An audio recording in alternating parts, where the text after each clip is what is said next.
Hi, thanks for stopping by. Today I'm going to show you how to make this fun, whimsical holiday ornament. As you can see, this is the one that I had on my blog last week, and I had promised I'd make a video showing you how to do it. This one I done with our Halloween papers from last year, our Hooligans collection. And so today I'm going to show you how to make one with our new Christmas Believe papers. So essentially you only need 3 items to do this. It's a very simple project. You're going to need your either a glass or a plastic Christmas bulb.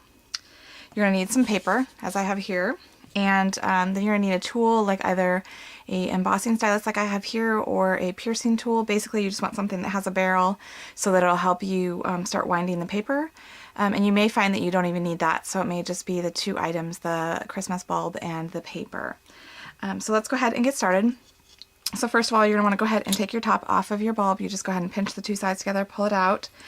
And you're going to want to take a couple different patterns just for nice visual appeal with your bulb. And so like I said, I'm using our new Believe holiday papers. And so the papers I'm actually using are, I'm using this pretty green stars with the swirls, the red plaid, and I'm also going to use some of the back, the stripes with the scallops on there to bring in some of that blue. And then I'm going to be using this side as well because I want the main colors of my bulb to be the traditional red and green.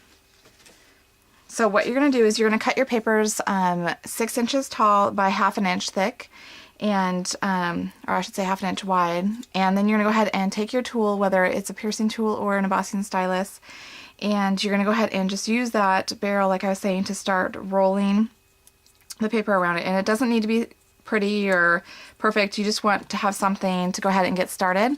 And I actually go ahead and finish it with my hands. It's just easier for me. Some people prefer to keep going on the piercing tool or the embossing stylus. And then you're just going to go ahead and, while it's still wound up, you're going to go ahead and drop it in. And you're going to see when you drop it in, it's going to open up a little bit. And that's actually one of the benefits to having 2-sided paper, is then it will kind of expose the other colors that are on the other side of the paper.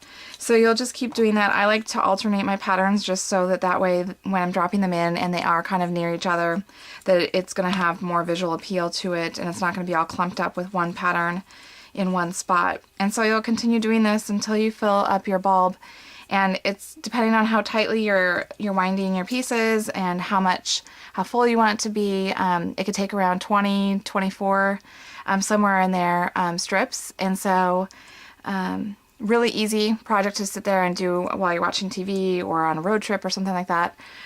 Basically it's going to be like this. You're just going to have a bunch of them that you've dropped in, and then they're going to uncoil a little bit to give you a little bit more fullness and showing off that double side. And then you're just going to go ahead and insert your top back in. You can put some ribbon on it to tie a little bow, and you could have it on your tree, or you could put a little bow here with a glue dot. You could add some sparkles to the outside. You could really bling it up a lot, or you could just leave it very basic. So I hope you've enjoyed it. I hope you've learned something and enjoy making it. Thanks for stopping by.